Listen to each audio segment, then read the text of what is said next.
They stopped him from boarding, scrutinized his ticket, and summoned security, all while overlooking the fact that he carried the signature on a $48 million deal with their airline. Nothing was off about Marcus Tate that morning. His suit was crisp, his tie neatly knotted. He navigated JFK's Terminal 4 with the ease of someone accustomed to dawn departures and late-night deals. In his left hand, a sleek black briefcase. In his right, a first-class ticket to San Francisco. He was headed to a sustainability conference. Marcus, at 52, was set to give the keynote at the Western Green Summit. He'd done this countless times. Flights, speeches, handshakes. He didn't crave attention, just efficiency. But at Gate 17, the air shifted. The boarding line hadn't formed yet. A few travelers lingered, sipping coffee or checking emails. Marcus approached the counter, offered a polite smile to the young woman there, and handed over his ticket. She didn't scan it right away. Instead, she studied him, her gaze lingering longer than necessary, as if something didn't add up. Her eyes flicked up, then down at the ticket again, slower this time, like she was weighing options. Marcus stood patiently, no hurry in his stance, no doubt in his expression. "This lane's for priority passengers," she said, her tone sharper than the moment called for. "I'm aware," Marcus replied, voice steady. She hesitated, scanned the ticket, then froze. Her fingers lingered above the scanner without pressing it. She glanced at a coworker, muttered something low. The other woman peeked over, curious, her brows knitting together slightly. Marcus didn't react. The agent turned back. "I'll need your ID," she said, her voice clipped. He tilted his head just a fraction. "You don't usually ask for ID after scanning," he said calmly. "Is something wrong?" She faltered. "Standard security check," she replied, but her tone wavered. Marcus knew no such rule existed at the gate. So did she. He slid his wallet from his jacket, handed over his license. She took it, held it awkwardly, then set it down without scanning. "Please wait here." Marcus glanced at his ticket, his name, Marcus Tate, printed clearly. He said nothing. The agent stepped away, whispering to a man in a Navy uniform. Soon, a security guard approached, his stride deliberate. Marcus had faced this before, not often, but enough. The sudden pivot from courtesy to caution, the moment someone decided he didn't fit. Not because of his words or actions, but because they couldn't picture a man like him in the first class. The guard stood nearby, silent, watching Marcus like a potential issue. Marcus stayed composed, stepping aside from the boarding lane. He wouldn't argue or raise his voice. He refused to play into their expectations. Instead, he pulled out his phone, dialed a number. It rang once, twice. "Sarah, it's me," he said. "Can you grab the catering contract we signed with SkyWest last month? The one for their coastal routes. I'm at JFK, Gate 17. I'll wait." He held the line, his gaze fixed forward. No trace of anger, just quiet resolve. The agent glanced back, noticing he hadn't left. She leaned into her desk mic. "We're resolving a small issue," she told the growing crowd of passengers, now forming a line. "Thank you for waiting." But patience was thin. A man in a navy blazer muttered to another, "Is he holding things up?"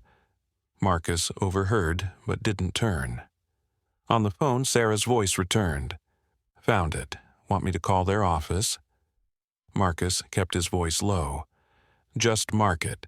They're about to see the problem." He ended the call, tucked his phone away. The ticket remained in his hand. He stood calmly, like he was waiting for a cab. But that call wasn't about venting. It was a signal.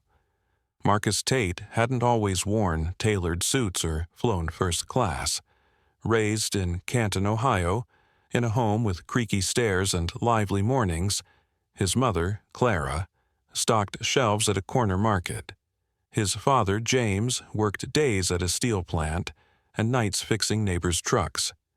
They had little but enough.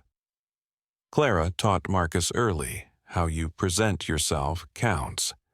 At 14, he'd rise at dawn to help her unload crates at the market, learning to spot ripe peaches by feel, to catch a bruised pear from a glance. More than that, he learned how to connect with people, not lecture, but engage. By 25, he'd graduated from Ohio State with a degree in supply chain management and $400,000 in savings. His first venture was a small produce stall outside Akron, just him, a rented van, and relentless drive. Marcus mastered the art of listening before speaking. By his late 20s, he saw an opportunity others missed. Locally grown, sustainable produce that could scale for major retailers without losing quality. Not artisanal, not niche, just good food delivered fast. Tate Fresh Solutions started in a leased warehouse with one client and a laptop that froze constantly. He built ties with farms across the Great Lakes, growing steadily. It took 12 years to break into national markets. Now, Tate Fresh supplied dozens of upscale grocers and, recently, SkyWest Airlines. The airline had approached him.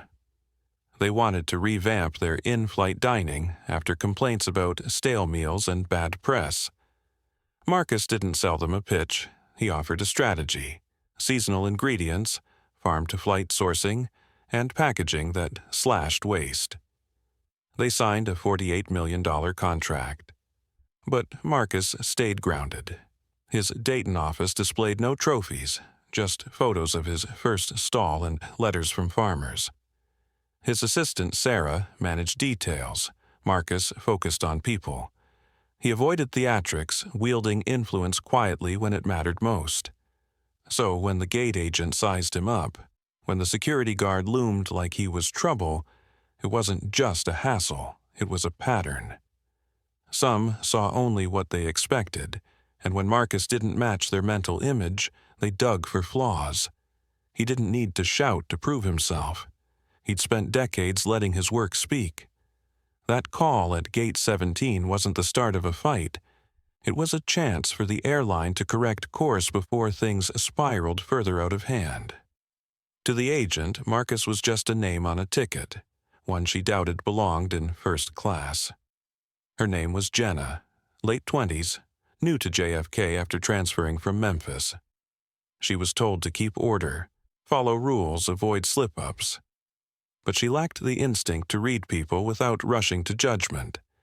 Passengers were lining up now, a woman with a striped tote, a man in a gray jacket on a call. Jenna adjusted her headset, muttered about needing backup, her eyes flicking nervously toward Marcus. Her coworker, Lisa, leaned over. "Is there really a problem?" Jenna shrugged. "He claims he's first class." Lisa frowned, glanced at the ticket on the screen. "It says he is. What's the issue?" Jenna hesitated. "Just feels off." Lisa's expression tightened, a subtle warning to tread carefully, but Jenna didn't notice, too busy scrolling her monitor pretending to check something that wasn't there. The security guard stood nearby, arms folded, glancing at Marcus occasionally but offering no reason for his presence. Passengers boarded slowly. The first-class lane was nearly empty. Jenna looked tense, unwilling to back down. Then Marcus's phone rang.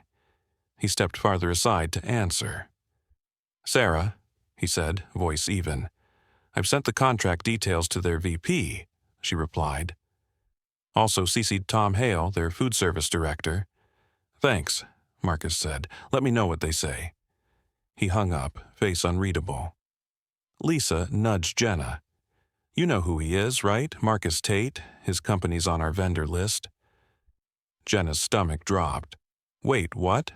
Lisa nodded. "Tate Fresh Solutions. They're supplying our new meal program." Jenna's throat tightened. She glanced at Marcus, still standing calmly, ticket in hand, no hint of confrontation. "Maybe we should let him board," Lisa suggested. Jenna froze. "If we do it now, it'll look like we messed up." Her earpiece crackled. A supervisor. "Jenna, what's the holdup at gate 17? We're seeing a delay." She stammered. "Just a passenger issue. It's handled." But her hands shook. The supervisor's tone was sharp. "Get it sorted. We've got board members flying today. No hiccups." Jenna looked at Marcus again. His calm unnerved her. She wasn't fixing a problem. She was creating one. Lisa stepped closer. "Jenna, you need to fix this." But Jenna couldn't move. Marcus, meanwhile, stood by the gate, his posture relaxed but present. The line behind him grew restless. A woman checked her watch.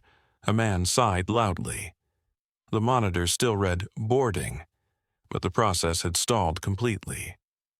Marcus wasn't fazed. He'd seen this script before, assumptions dressed as protocol. He didn't need to escalate. He'd already set things in motion. Lisa tried again, whispering, "That's Marcus Tate." "He's not just a passenger." Jenna's face paled, but she doubled down, scrolling her screen pointlessly. The security guard shifted, unsure why he was still there. Passengers murmured, some pulling out phones to check the flight status. The first-class lane was empty now, but Marcus remained, a quiet force no one could ignore. Jenna's headset buzzed again.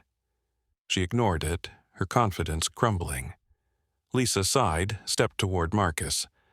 "Sir, I'm sorry for the delay." But before she could finish, Marcus's phone rang again. He raised a hand politely, took the call. "Sarah," he said. "Their VP's been notified," she reported. "Tom's on it too." Marcus nodded. "Good, keep me posted." He hung up, slipped the phone into his pocket. His calm wasn't defiance, it was certainty. Jenna watched, realizing too late she'd misread everything about him. The gate area felt heavier now. Passengers were openly frustrated, glancing at Marcus, then Jenna. She avoided eye contact, her hands fidgeting with her badge. Lisa muttered, "You should have checked the vendor list." Jenna didn't respond. She couldn't. Marcus stood off to the side, ticket still in hand, his silence louder than any argument. The security guard finally stepped back, sensing the shift. Jenna's earpiece crackled again, but she didn't answer. She wasn't in control anymore, and everyone at Gate 17 could feel it. Marcus moved slightly, not toward the desk, but to a window overlooking the tarmac.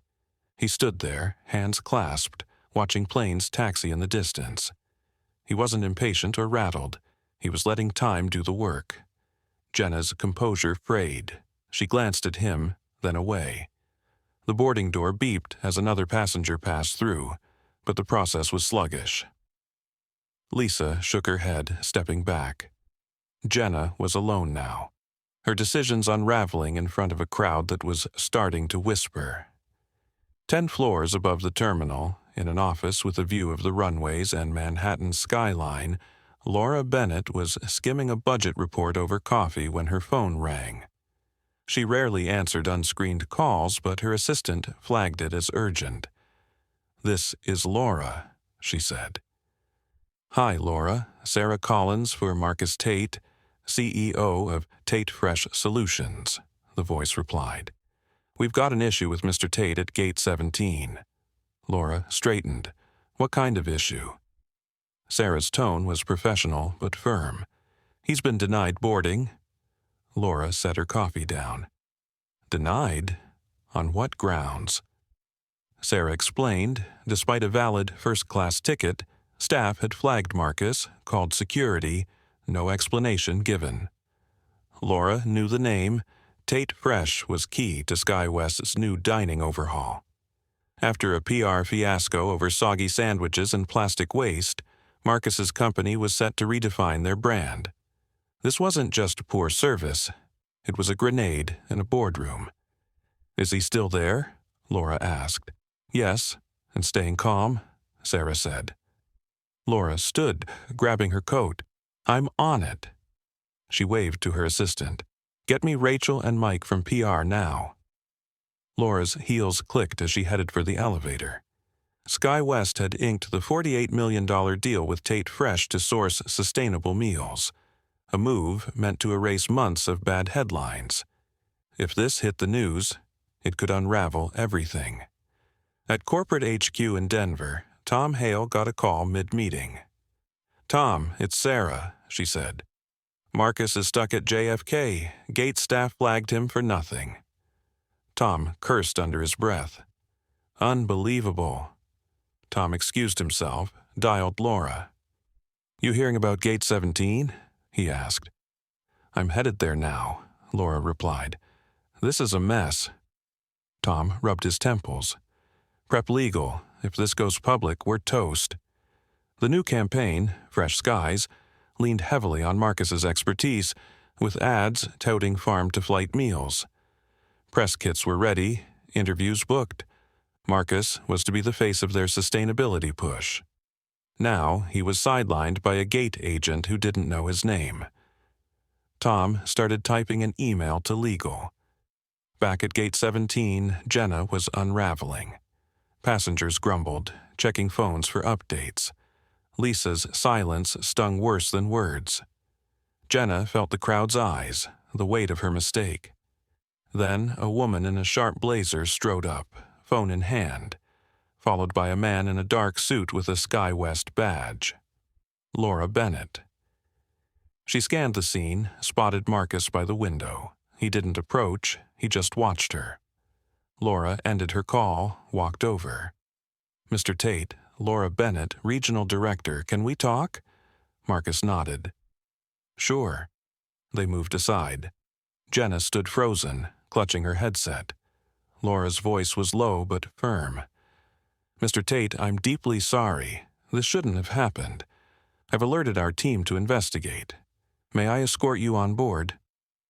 Marcus studied her, then glanced at his ticket. What seat am I in? Laura checked her tablet. 1A. He smiled thinly. Funny, I was told this was for priority only. Laura didn't flinch. That was a mistake. Marcus's calm held steady, but his eyes carried weight. The problem isn't the error, Marcus said. It's what drove it. Laura nodded, swallowing hard. I understand. Jenna watched from the desk, her stomach churning. Passengers had stopped boarding. The gate felt like a held breath. Laura signaled a man in a gray suit, Brian Wells, SkyWest's East Coast legal rep. He approached, offered a handshake. Mr. Tate, I'm Brian. I apologize for this experience. Marcus raised a hand. I don't want apologies, Brian. I want to know why this keeps happening. The question hung heavy. Brian hesitated. We're reviewing procedures, he said. Marcus's gaze sharpened. You signed a $48 million contract with me. My company feeds your passengers, your lounges. Yet I'm a security risk? Laura stepped in. We're addressing staff training immediately. This doesn't reflect our values. Marcus tilted his head. Whose values? The company's or hers? He nodded toward Jenna, who shrank behind the counter. Her headset dangled, silent now. The crowd watched, some whispering. Brian cleared his throat. We'll issue a formal statement if you'd like. Marcus's expression didn't shift. A statement? That's not what I'm after. He reached into his briefcase, pulled out a slim folder. This is our contract. My company supplies every apple, every salad on your flights. I'm not just a passenger. I'm your brand. He handed it to Laura, who took it carefully. I don't want a press release. I want change.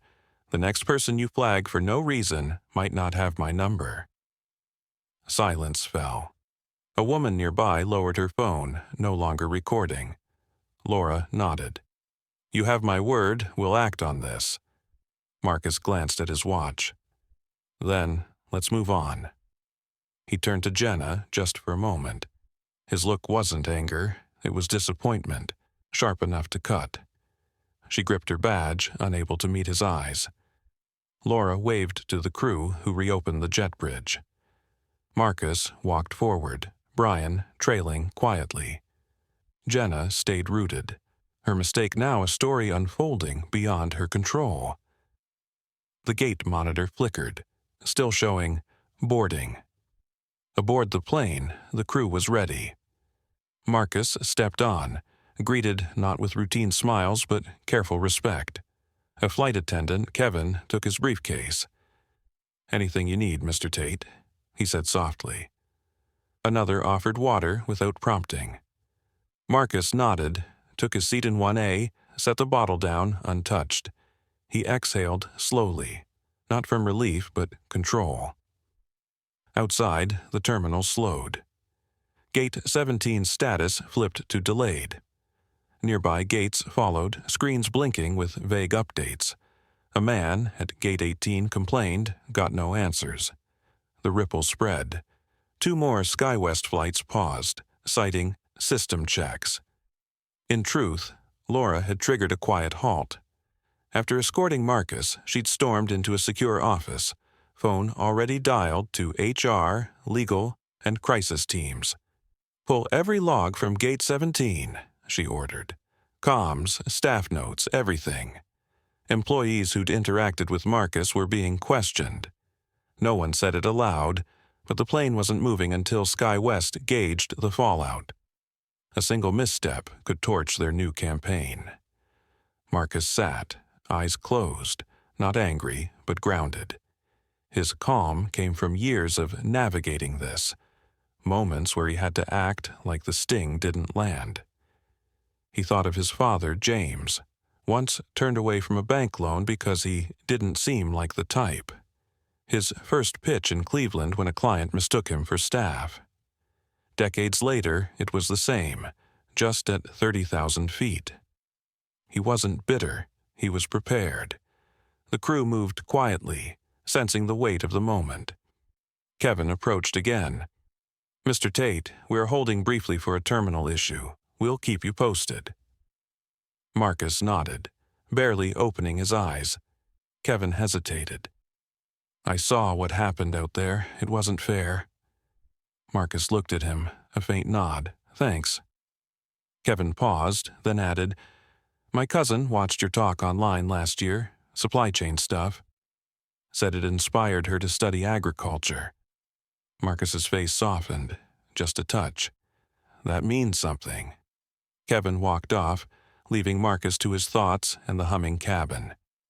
The pilots emerged, murmuring with a senior attendant near the galley. Their voices carried faintly, "Ground stop, no timeline." A passenger in coach groaned, loud enough to turn heads. "This airline's always a mess." Marcus didn't react. He leaned back, watching jet trails outside the window. He'd done what he needed, the rest was theirs to fix. Laura's team upstairs was scrambling.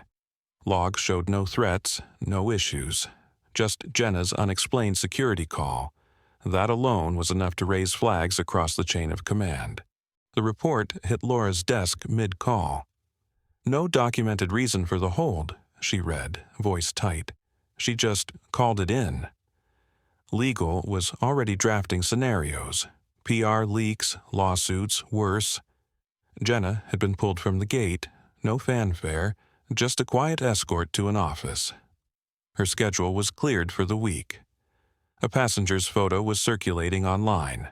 Marcus by the gate, phone in hand, calm as stone. The caption read, "He didn't shout, but the whole terminal felt it." The image spread slowly, not viral but enough. A few bloggers picked it up, tagging SkyWest. Laura's assistant flagged it during the meeting. "It's not trending yet," she said, "but it could." Laura nodded, grim. "Keep it contained." On board, Marcus stayed still, ignoring the restless cabin. A woman in 3C whispered to her seatmate, heard he's someone important." The rumor grew, but Marcus didn't care. He wasn't here for whispers. He was here for results. And SkyWest was starting to feel the pressure. Laura's call with corporate stretched on. "We need a statement ready," she said. "But he hasn't asked for one." Tom, patched in from Denver, cut through. "He doesn't need to. He's Marcus Tate.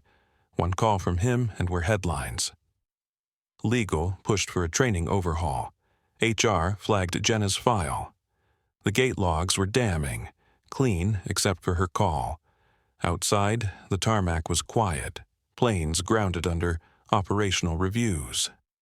Passengers at other gates grew restless, unaware of the storm brewing above them. Marcus's thoughts drifted to his mother, Clara, who'd faced her own slights. A store manager once accused her of stealing because she looked suspicious. He remembered his first big contract when a supplier assumed he was the driver, not the owner. Those moments didn't define him, but they shaped him. He didn't fight with volume. He fought with precision. The cabin was tense, passengers shifting, but Marcus was steady. He'd planted the seed. Now SkyWest had to deal with what grew from it. Kevin returned, voice low. "Mr. Tate, still no word on takeoff. I'm sorry." Marcus opened his eyes. "It's fine." Kevin lingered. "What you said in that TED Talk last spring about sustainable sourcing, it stuck with me. Changed how I see food waste." Marcus gave a small smile. "Glad it landed." The pilot's radio crackled faintly. A muffled voice mentioned clearance delays. In the back, a man muttered about missing a meeting. Marcus ignored it, his focus on the horizon beyond the window. Laura's meeting hit a wall. "We can't move until we know his next step," she told the team. Legal suggested reaching out to Marcus directly. "Not yet," Laura said. "He's not pushing.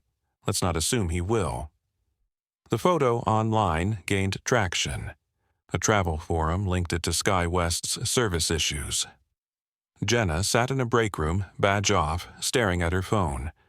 She'd Googled Marcus Tate, saw his name tied to their airline. The weight of her error was sinking in fast. The plane stayed put, engines silent. Marcus leaned back, hands folded. He wasn't plotting or fuming, he was waiting. He'd spent a lifetime proving himself without raising his voice, and today was no different. Laura's team flagged another post. SkyWest delays at JFK, VIP held at gate. It wasn't big yet, but it was enough to make corporate sweat. The report confirmed Jenna's call was baseless, a snap judgment gone wrong. Her career hung in the balance, and she knew it. The flight landed in San Francisco at 1:30 p.m. local time. Marcus lingered on board, letting others rush off to taxis and luggage carousels. He checked his phone in the back of a sleek sedan heading to the Hilton, where the Western Green Summit was in full swing. His inbox was packed.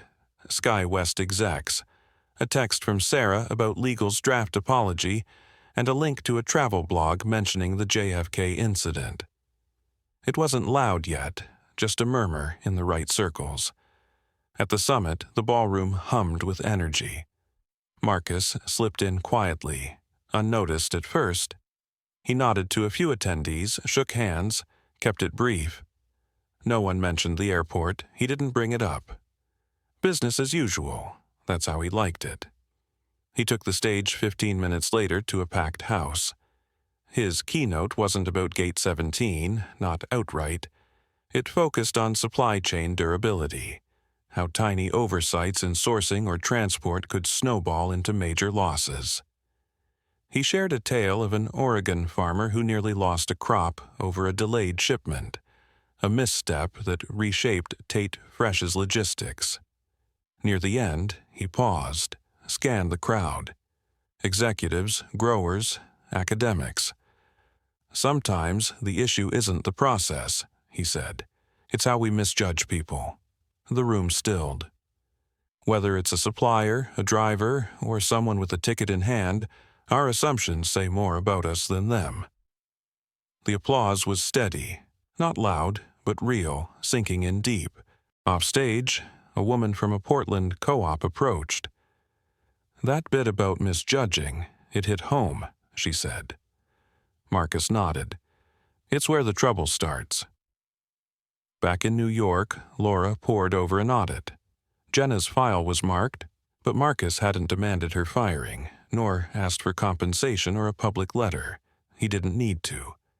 SkyWest's brass knew the stakes. They'd nearly lost more than a deal. In the weeks after, they launched a bias training program with a civil rights group. A few outlets sniffed the story, tying it to Marcus indirectly. SkyWest's spokesperson said, "Recent events showed us where we need to grow." Marcus stayed silent. No posts, no interviews. When Sarah relayed a Forbes request, he waved it off. "Tell them I'm busy feeding people." The incident didn't fade, though.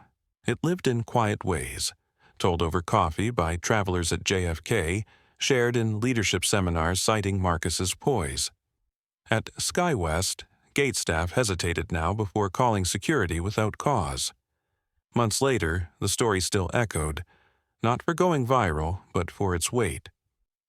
A professor used Marcus's photo, calm, phone in hand, in a talk on influence without noise. SkyWest employees swapped it in break rooms, a reminder to check assumptions. In Ohio, Clara Tate read a blog post about her son, smiled in her living room, and said, "That's my boy." Marcus kept working, signing new deals, meeting farmers. He didn't dwell on Gate 17, it was just another lesson lived. The ripple grew soft but steady. A flight attendant who'd served Marcus told her team about his calm, prompting a shift in how they greeted passengers. A summit attendee rewrote her firm's hiring guide, inspired by his words on assumptions. SkyWest's training rolled out quietly, no fanfare. Marcus didn't track the fallout. He was back in Dayton, reviewing contracts, calling suppliers. His office still held no awards, just a photo of his old produce stall and a wall of farmer thank yous. In Canton, Clara shared the story with neighbors, her pride quiet but fierce. "He didn't shout," she'd say. "He just stood tall." That was Marcus, never loud, always clear. The incident at Gate 17 wasn't a headline, it was a mirror. Those who saw it, passengers, staff, readers, carried it forward. Some changed how they looked at strangers. Others, how they stood in their own skin. Sometimes the strongest message is silence, and Marcus Tate had said it all without a word. At Gate 17, Marcus Tate stood like a calm storm, his first-class ticket clutched in a hand that had signed a $48 million deal with SkyWest Airlines. The air crackled with tension as a gate agent's snap judgment, doubting his place in the premium lane, spiraled into security calls and delayed flights. Marcus didn't shout. He dialed one number and the terminal trembled. His silence wasn't surrender but strategy, a lesson etched in the morning's chaos. Composure can wield more power than confrontation. When Jenna's suspicion flagged him as a risk, she saw only a man who didn't fit her script, not the CEO whose company fed half the trays she served.